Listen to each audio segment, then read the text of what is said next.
given that you're in an alternate universe, like literally a different universe from the one that you started in. Yeah. Were there things that you thought the right amount of wealth and the right amount of attention would have just, that's not going to be an issue for me anymore. Mm-hmm. That is a byproduct of my situation, not of myself. Mm-hmm. Does that make sense? Yeah. Well, you know, it's a blur, right? You grow up in a household that's chaos and it's falling to bits and the finances are low and the morale's low and, you know, it's chaotic and violent and stressful and the blinds are closed because the bailiffs knock on every day. Like, it clouds what the answers are, because the answers are actually quite sophisticated. But for me, it's interesting. I've got a song called the 10 Graft Commandments, you know, and I say stage 1 is make it, maintain it. And what I'm talking about is, you know, in society, if you've got no money, you're just gonna come unstuck. Just because it's the way that things are sort of built up. You're just not going to get much free time. You're not going to get time to think. Not going to get time to be yourself. You've got no social mobility. You can't go to the places you want to go. And, you know, some people need to heal, man.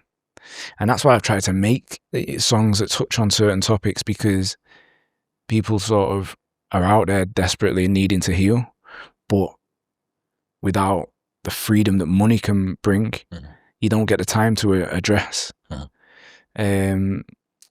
certain situations, you know.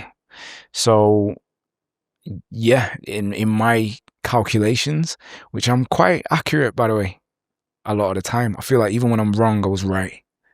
And in my calculations, I thought, first of all, I need some dough, point blank, and I'll get more sophisticated when I get there, you know. So when I got to a place where the dust had settled and I wasn't like new money anymore, and I didn't feel like I was going to go tumbling back to level 1, which it probably felt like that for 10 years, I started to study on a sort of deeper level, because these facets.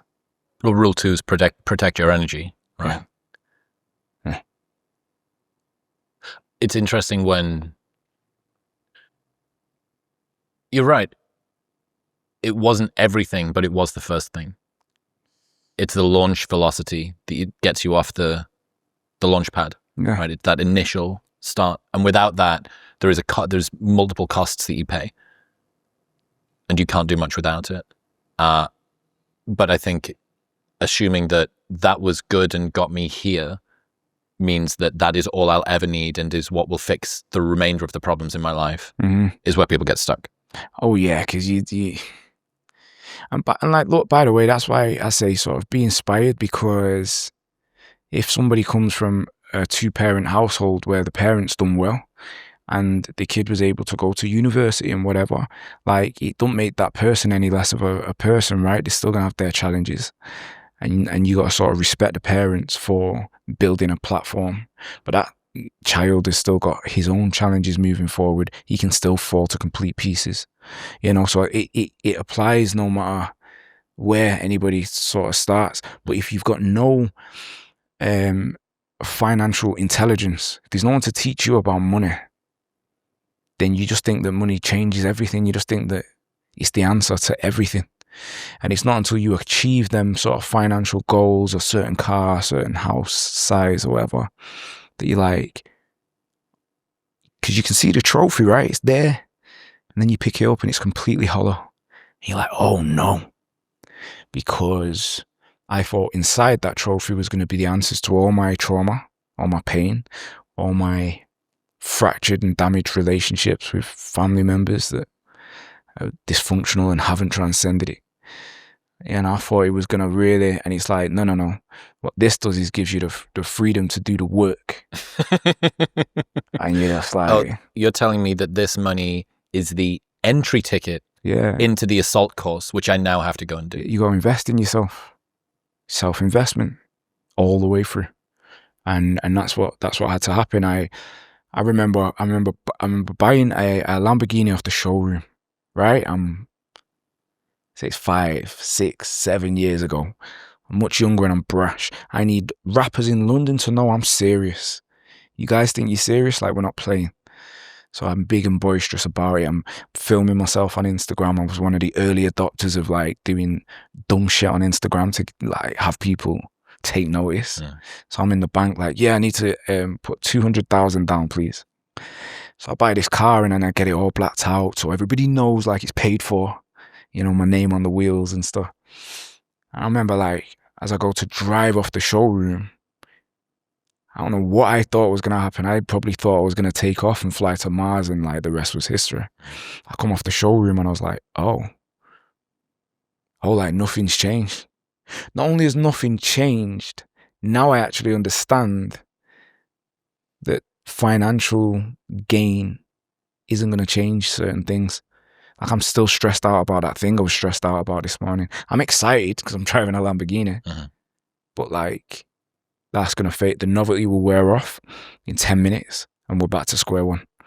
And at that point, by the way, I've only really ever, in the come up of my career, I only really spent money on investments. That was an investment in the brand to show people that like, you know, I'm not just saying it. I think a lot of successful people are just sort of saying it and they're telling you how to, you know, I've been around, people where, or these like females that'll have a BBL, but they'll sell a workout plan.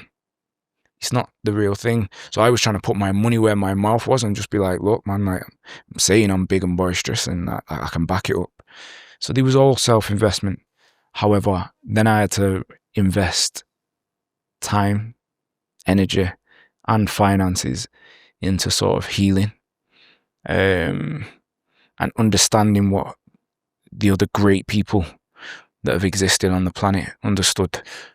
If you haven't been feeling as sharp or energized as you'd like, getting your blood work done is the best place to start, which is why I partnered with Function. They run lab tests twice a year that monitor over 100 biomarkers. They've got a team of expert physicians that take the data, put it in a simple dashboard, and give you actionable insights and recommendations to improve your health and lifespan. They track everything from your heart health to your hormone levels to your thyroid function and nutrient deficiencies.